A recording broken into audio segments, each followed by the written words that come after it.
কোনো প্রকার অ্যাপ ছাড়াই আপনি আপনার অ্যান্ড্রয়েড ফোনে একসঙ্গে ২টি স্ক্রিন ব্যবহার করতে পারবেন। আপনি উপরে দেখতে পাচ্ছেন যে আমার ফেসবুক যে মেসেঞ্জার রয়েছে সেটি এখানে চলছে এবং নিচে দেখতে পাচ্ছেন এখানে ইউটিউব যেটি রয়েছে সেটাও কিন্তু চলছে। আমরা যদি এখন ফেসবুক মেসেঞ্জারে কাউকে এসএমএস পাঠাই, দেখতে পাচ্ছেন আমি এখানে হাই পাঠালাম, দেখতে পাচ্ছেন যে সঙ্গে সঙ্গে কিন্তু এটি সেন্ড হয়ে গেল। আবার এখান থেকে যদি আপনি ইউটিউবের যে ভিডিও রয়েছে সেটাও যদি আপনি এখান থেকে প্লে করেন এবং কারোর সাথে যদি ফেসবুক মেসেঞ্জারে চ্যাট করেন, সেক্ষেত্রেও আপনি করতে পারবেন। এটি আমরা কিভাবে করেছি এবং আপনি কিভাবে করবেন সে বিষয়টি এখন আপনাদেরকে দেখাবো।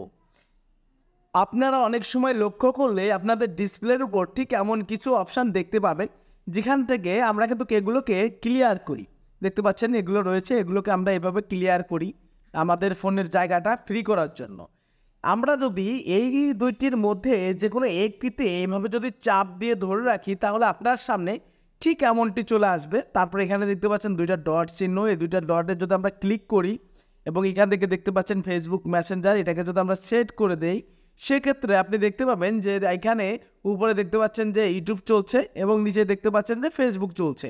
এখন আপনি ইচ্ছে করলেই যে মাঝখানে যে ইয়াটা রয়েছে এটা ধরে টান দিয়ে আপনি এটাকে ছোট বড় করতে পারবেন। দেখতে পাচ্ছেন এখন ইউটিউবটা অনেক বড় হয়ে গেল, ফেসবুক মেসেঞ্জারটা ছোট হয়ে গেল। আবার যদি আমরা এটাকে বড় করে দেই, তাহলে আপনি দেখতে পাবেন যে ইউটিউবটা এখানে ছোট হয়ে গেল, ফেসবুক মেসেঞ্জারটা বড় হয়ে গেল।